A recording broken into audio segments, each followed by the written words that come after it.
Hey guys, welcome back and thanks so much for listening. Today I want to take a look at one of my all-time favorite TV shows growing up, and that show is What's Happening. Now, What's Happening is loosely, and I do mean loosely, based off of the film Cooley High, which was released in 1975. Cooley High basically was the story about two best friends growing up in Chicago in the mid-60s, Preach and Cochise. Now, Eric Monty, who also wrote for Good Times and The Jeffersons, he created George and Wheezy. He also worked on All in the Family as a writer, wrote Cooley High, and the character of Preach was actually Eric Monty. Now, the film was a success. It is a cult classic, and it's a favorite still to this very day. If you have not seen it, please be sure to check it out. Now, Cooley High, ABC really wanted to develop a brand new kind of TV show. So they got Bud Yorkin, who had worked with Norman Lear. They were partners, of course, on All in the Family and Sanford and Son and the like. And they consulted Bud Yorkin to create a brand new TV show for them, loosely based on Cooley High. It was going to be a sitcom, but it was kind of difficult to turn Cooley High into a sitcom because Cooley High, although it had its funny moments, it was a very serious film, very adult themed, lots of very dark spots within that film. I won't give any of the details away because for those of you who have not seen it, I don't want to ruin it for you. But Ernest Thomas was cast in the original pilot for this particular TV show, this sitcom. It never had a name. It didn't get that far in development because the network was uncomfortable with the idea of a sitcom based upon a film like Cooley High. And the audiences, when they tested the pilot, the audiences didn't respond very well either. So this pilot was shelved. I don't think it's ever been seen. And they decided that they wanted, the network, a fun, lighthearted, simple sitcom. And that's how What's Happening came into being. Now, they kept Ernest Thomas, and he was the only actor they kept from the original pilot. And in the original pilot, he was going to be Preach. Preach, of course, was portrayed by Glenn Turman in Cooley High. And Ernest Thomas was going to portray Preach. Now, Preach was street smart. He was like he was in the film, always up to something, not above and beyond getting into trouble. But they really liked, evidently, his work. They liked the way that he lit up the screen. So they got rid of everybody else who was in that first pilot except for him. So instead of being Preach, he would become Roger Thomas in the new show, What's Happening, also known as Raj. Now, Raj was nothing like Preach. They did have some things in common, though. Both Preach and Raj wanted to be writers. Preach and Raj were both growing up in urban areas. They both had bratty little sisters. They were raised by single mothers. Their moms worked as a maid. They, of course, had their friends, but Raj was he's a better student. He was not, Raj got into trouble, of course, but not to the degree that Preach did, So they decided that they wanted to keep Ernest Thomas, but they wanted him to be a more funny character. Preach just wasn't funny, but Raj definitely was. Remember Raj's laugh? Remember Raj's dance? Yeah, that was what they were going for. Now, also in the new pilot, What's Happening, they also cast Haywood Nelson as Raj's friend Dwayne. Dwayne was a lot like Pooter in Cooley High. Nice kid, kind of goofy, tried to be cool like Cochise and Preach, but he didn't always exactly accomplish that. So Haywood Nelson was fresh off the TV show Grady on NBC, which was a spinoff of Sanford and Son. Didn't last very long, so he was free for What's Happening. So he was cast, of course, as Dwayne Nelson. Also in the cast, you had Raj's bratty little sister Dee, portrayed by Danielle Spencer. You had Shirley Hemphill as Shirley Wilson, the waitress down at Rob's Place, also known as the Soda Shop, where the guys hung out after school and on weekends. And then you had Mabel King as Mrs. Thomas, or Mabel Thomas, Raj and Dee's mom.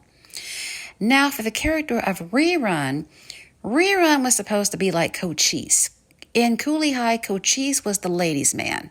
He was the tall, good-looking basketball star, and they wanted someone to be along those lines. By the way, Cochise in the film was portrayed by Lawrence Hilton Jacobs, who would go on to be Washington in Welcome Back, Kotter.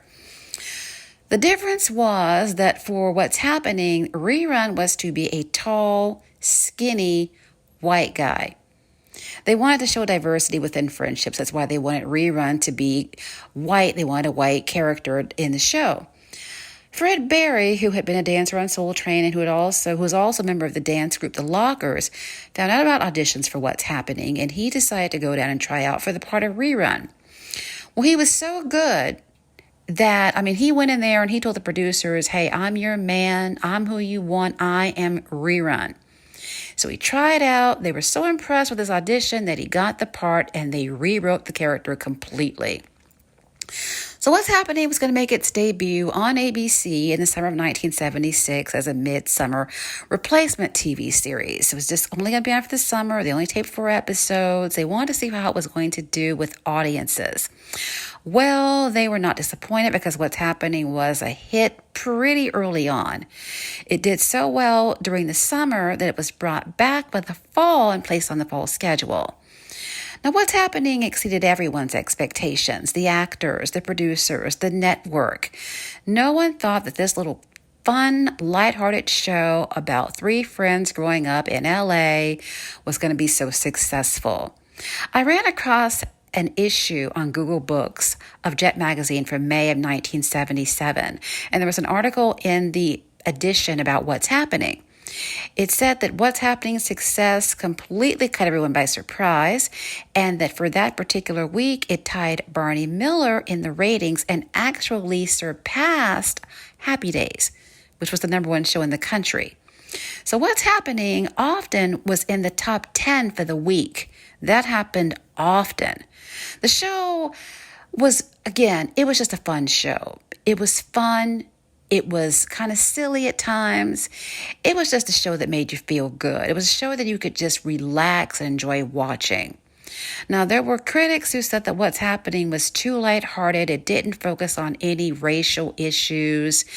It didn't focus on anything in regard to serious issues within the Black community, serious issues within Watts, which is where, everybody was living. Within the show, they all lived in Watts.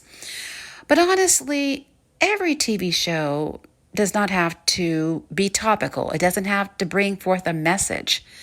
The White Shadow, which made its debut in 1978 over on CBS, covered pretty much all of those themes.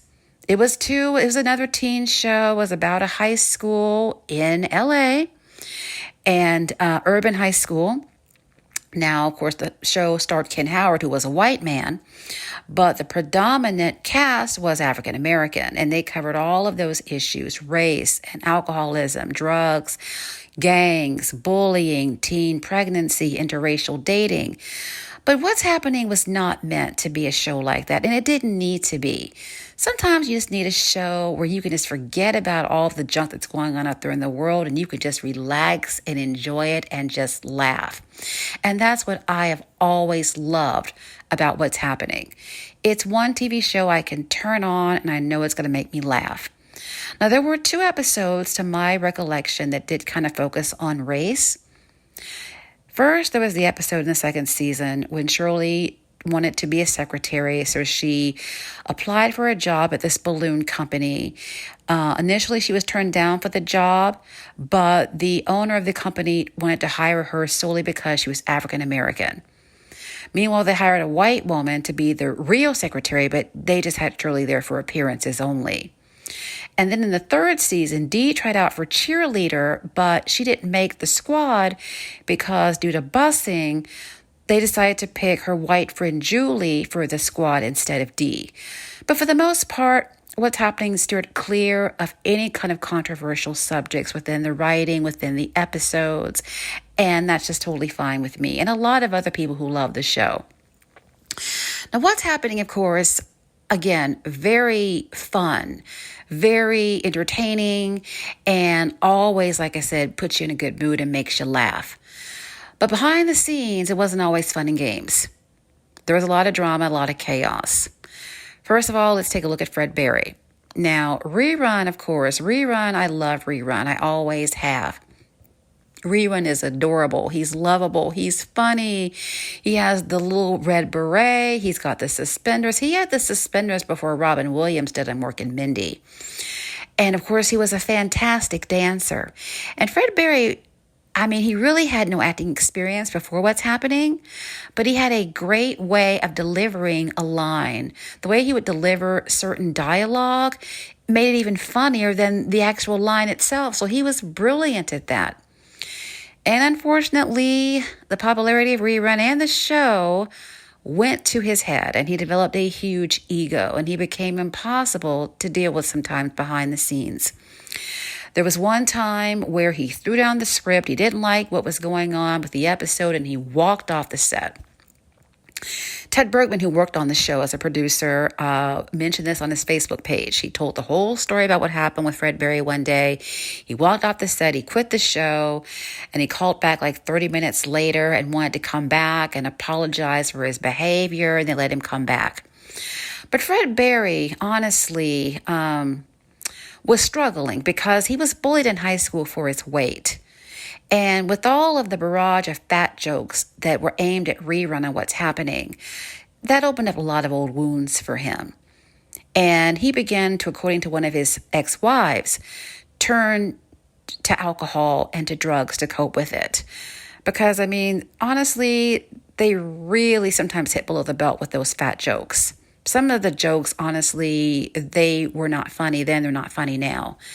And, you know, Fred Berry just really began to kind of act out. According to Ernest Thomas, and Ernest and Fred were very close friends. They were lifelong friends. When Fred was not on drugs, he was a great guy, wonderful person. But when he was on drugs, he was impossible to deal with. And there were times when he was on the set and he was inebriated and he was high. And of course, combined with a huge ego, that's a terrible combination.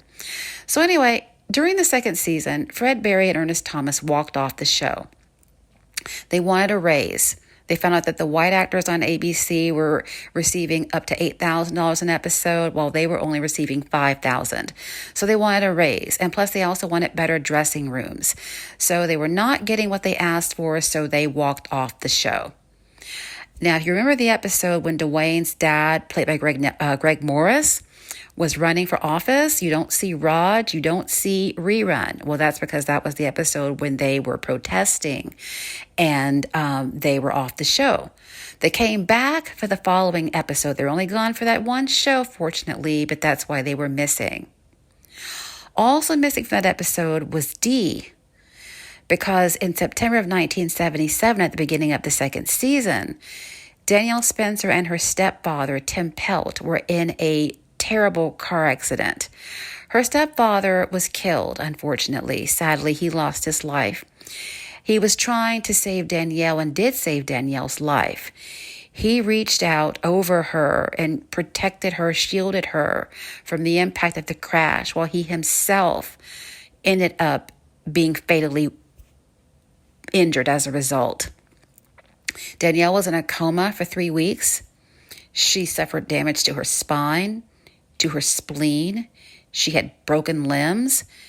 She was in a very, very bad place for a while. Thankfully, she recovered, but it took about 6 months for her to physically recover. Now, emotionally was another story, because if you notice in season 2, when she returned, first of all, she was wearing bangs because she had a really bad scar on her forehead from the accident.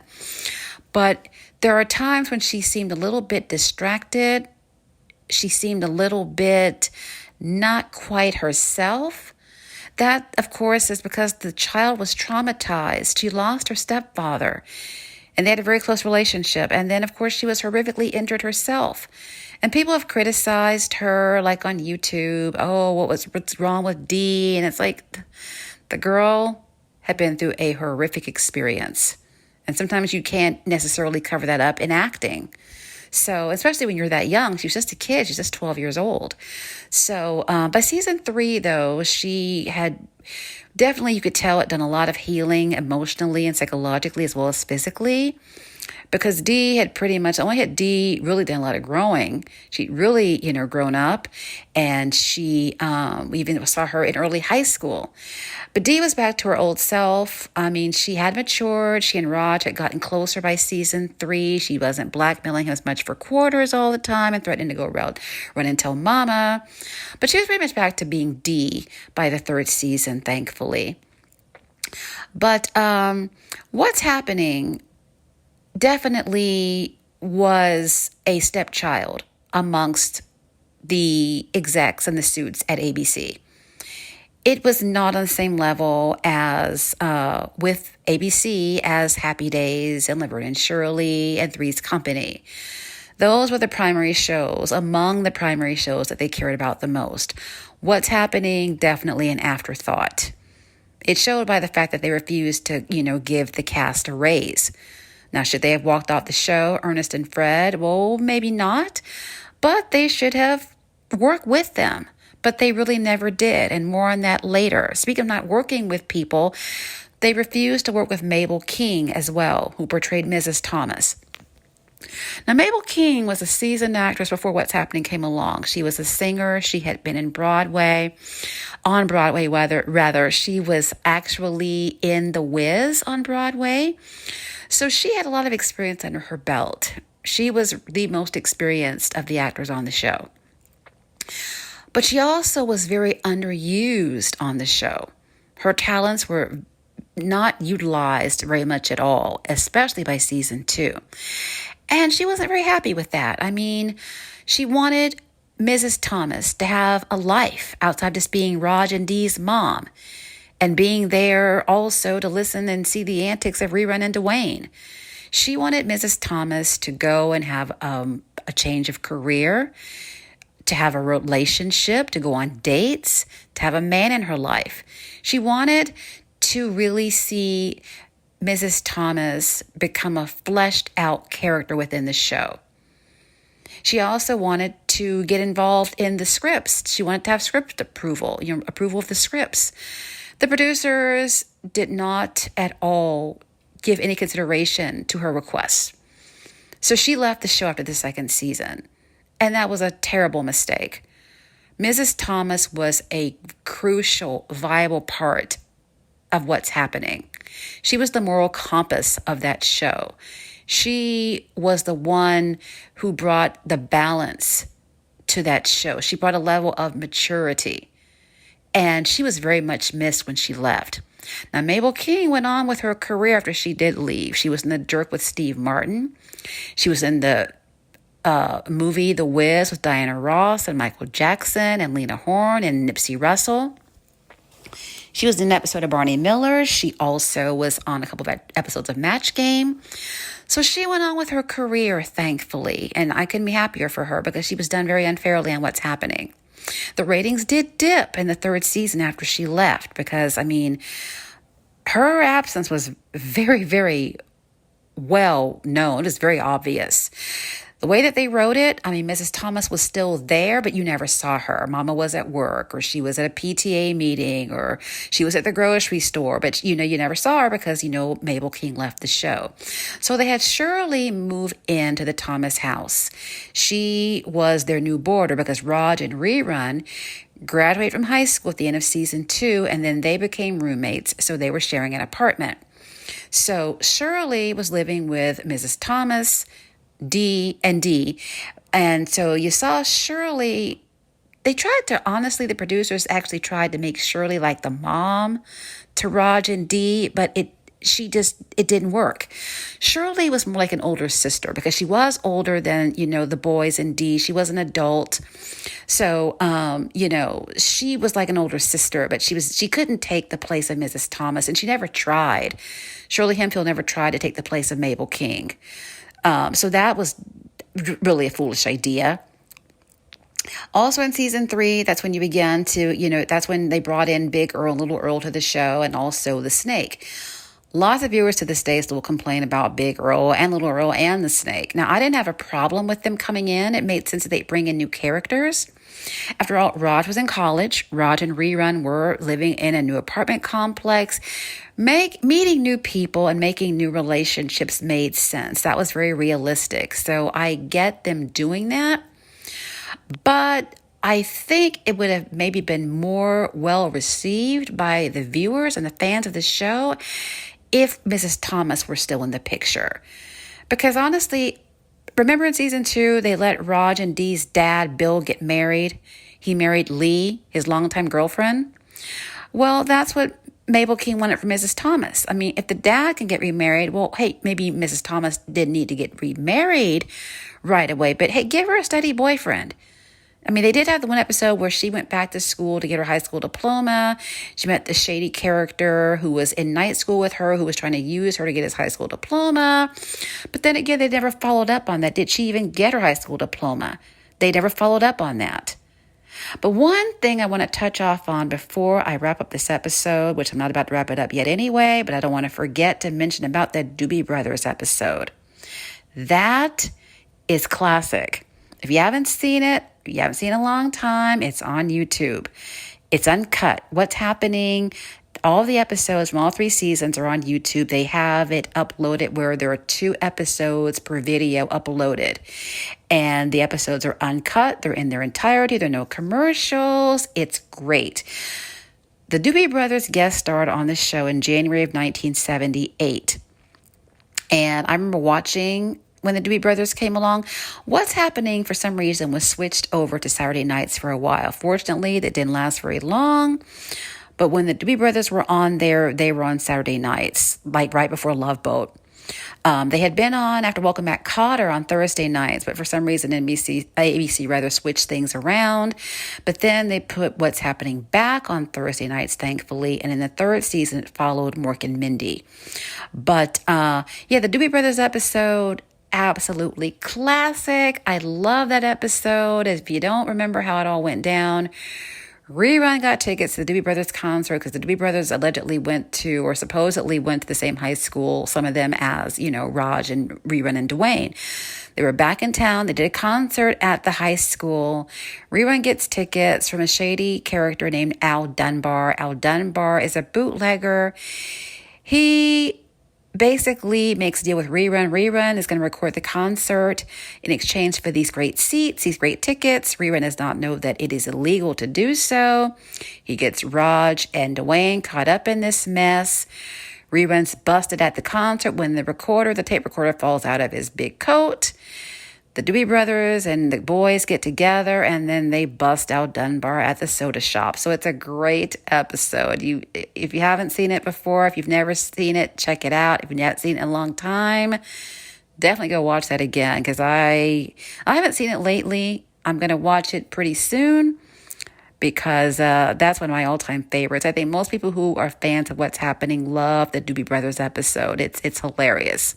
Not to mention Raj's classic line, "Which doobie you be?" Who could forget that? Speaking of Raj, who can forget Raj's laugh, Raj's dance? I mean, Raj was just a funny character. All the characters were great in their own way, and they all brought so much to the table. Brilliantly, they just gelled so well together, both on screen and off screen as well. Everyone just gelled together and just really fit with one another so perfectly well. So by season 3, of course, Dwayne's a senior in high school. Dee's a freshman in high school. Raj's in college. Rerun's a page over for ABC. Shirley, of course, is living in the Thomas's house. And then by the latter part of the 1978-79 season, which was season 3, Fred Berry wants another raise. They did get a small raise and better dressing rooms when they walked off the show the previous season. So they did get what they wanted. But Fred Berry wanted a significant raise this time. He wanted something much bigger than what they'd gotten before. And he got his good buddy Ernest Thomas to join him in this fight. None of the other cast was involved in it, but Ernest and Fred, they were not backing down. got to the point where Fred Berry referred to the producers of the show as racist, which did not go over very well with them because most of the producers of the show were Jewish and they did not appreciate being called racist. And so there was a very contentious meeting held with the cast and the producers in the spring of 1979. It did not go over very well at all.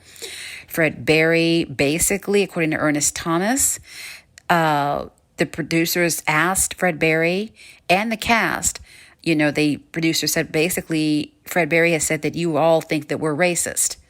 Fred Berry, basically speaking for the entire cast, said, yeah, they all said it. Now, I don't know if that part is true or not. Whether the entire cast thought that the producers were racist or not, I don't know. Fred Berry was the one who was, touting that, but I don't know if anyone else was involved in that. I don't even know if Ernest Thomas felt that they were racist. But Fred Berry was spokesman for the cast all of a sudden, and the producers pretty much decided, well, since you think that we're all racist, we don't want you to work with racist on this show. So we're going to cancel the show. And they did. It was canceled in April of 1979. And I was absolutely heartbroken. I was devastated by the cancellation of what's happening. I'm still not over that all of these years later because the show had at least another couple of years left. What's happening, I think, it could have lasted until 1982, 1983. It could have had a 6 to 7 year run. There was way more material they could have done with that show. Way much more they could have done with the characters, many more episodes that they could have cranked out. And I don't remember if my mother told me about the cancellation or if I read it in Jet Magazine or TV Guide. I don't remember. But I remember that I was absolutely devastated to find that out. And then on another note, I found out a few months after that, like a few weeks later, that Kate Jackson was fired from Charlie's Angels, and she was my favorite. So how much bad news can a little 8-year-old kid get about her favorite TV shows? But it canceled, no warning, no nothing. It was just over. And the cast, of course, including Fred Berry and Ernest Thomas, did not take the cancellation very well at all because, they were all without a job. They were all out of a job. You didn't really see anyone from what's happening after the show ended. Of course, Mabel King, but she was already gone. You did see Haywood Nelson on an episode of The White Shadow, which I mentioned earlier. He portrayed a new member of the basketball team who suddenly died during practice. That episode, again, on YouTube. Shirley Hemphill had her own TV show for a very brief while called One in a Million, also on ABC. It was about a cab driver who all of a sudden inherited all this money, and all of a sudden she's wealthy. I watched the show, but it just did not click or connect with the audience, with the viewers, so it was canceled after just a few weeks. It wasn't on very long at all. Actually, a few episodes have resurfaced on YouTube as of yet, so if you want to check out One in a Million, go and check that out on YouTube as well. So anyway, throughout the early 80s, though, what's happening actually became more popular than it had ever been, thanks to syndication and reruns. What's happening was being shown in reruns, and this happened also with Gilligan's Island and the Brady Bunch, where the show was more popular in reruns than it was when it was actually on the air. So as a result, What's Happening Now came into being. In 1985, Ernest Thomas decided to go and he went and he talked to producers, and I'm not sure exactly who he, went to and approached, but What's Happening Now came into being, made its debut in September of 1985. Now, it was not on one of the major networks. It was in syndication, but it did very, very well, particularly in the first season, because everybody was back, unfortunately, except for Mrs. Thomas, which, again, they really dropped the ball on that. They should have had her back, if not as a regular, they should have had her back as a semi-regular.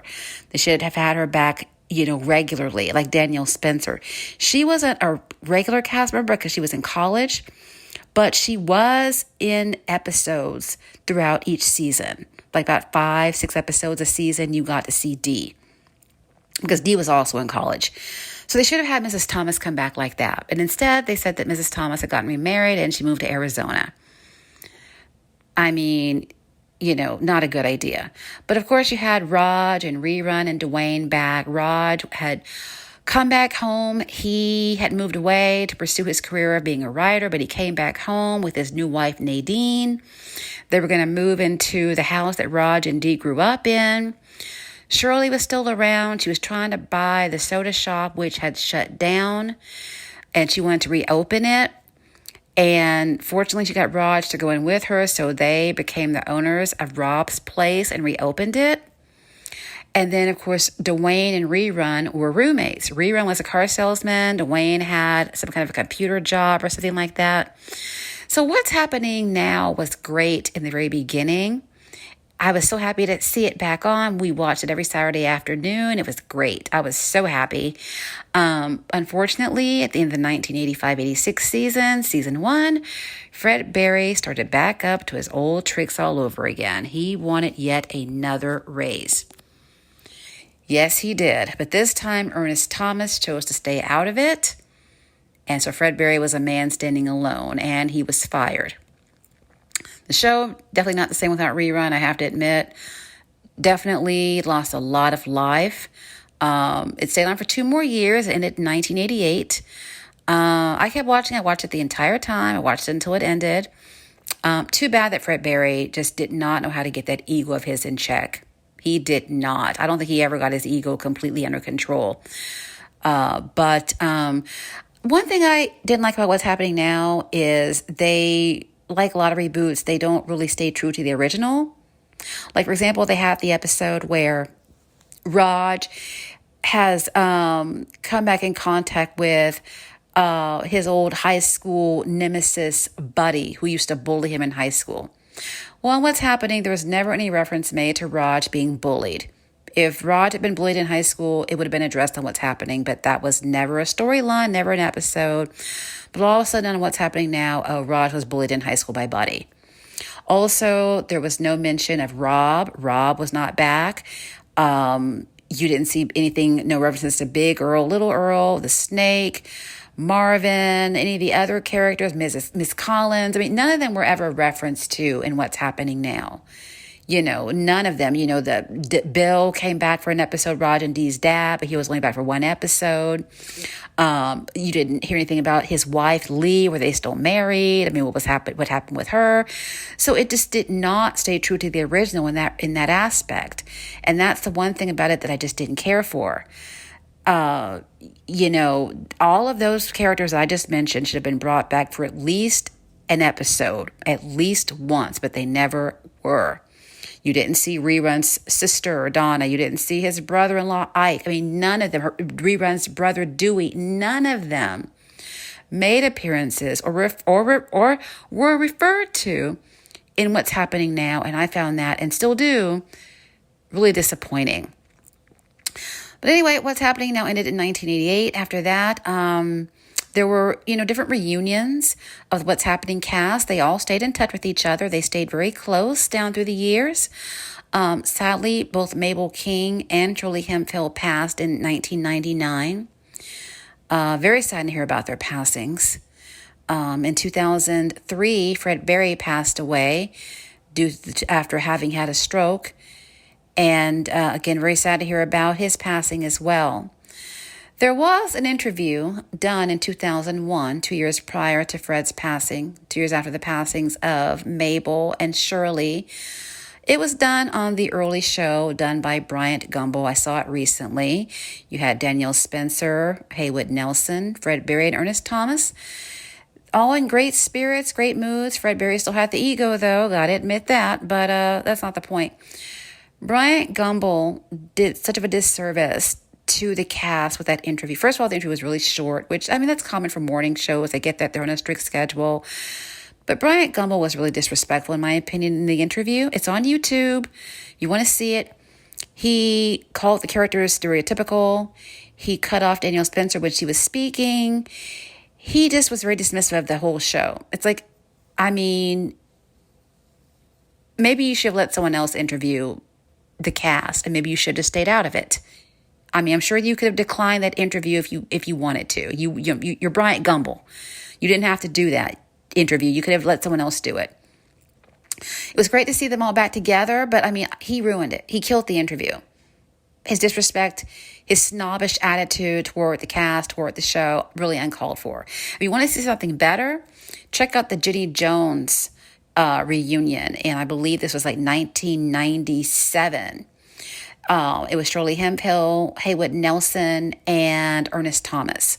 Also, there are actually two versions. There's the What's Happening reunion alone, again on YouTube, and then there's the full episode. In the full episode, you also see characters from MASH. You see Richard Klein, who was Larry on Three's Company, and you see Gene Rayburn, who was the host of Match Game. That's a much better interview if you want to, a reunion rather. An interview, yeah. Because Jenny Jones did a much better job. Jenny Jones was very respectful, very excited to have them there. The audience was just so happy to have them there. So if you want to see a really good reunion of the What's Happening cast, check out the Jenny Jones episode. And, just you want to see the Bryant Gumbel one? I don't think you're going to like it. Unless you just enjoy seeing the cast back together, which that's the part I enjoy. But as for him, he was horrific. But of course, the entire series of What's Happening is available on DVD. And What's Happening is still being shown. I think it's still being shown on TV One. I'm not positive since I don't have cable anymore. Again, episodes, like I said, are on YouTube in their entirety, completely uncut. And What's Happening has a very special place in my heart. For one thing, again, like I said, was never respected within TV history. It still is not. It's basically been forgotten and overlooked. It was not respected on the time over on ABC. And then, of course, it ended way too soon. So What's Happening, very, very dear to me, very special to me. And I had to do an episode about that show. I could not have this podcast and not do an episode about What's Happening. So I am so glad I got to do that episode today. I hope you'll enjoy it as much as I enjoyed doing it and putting it out there. And that's going to wrap it up. So I'm going to go ahead and close this on out. And again, I had so much fun with this episode. And I'm looking forward to the next episode that I will do coming up pretty soon. And until that time, I'll see you all then.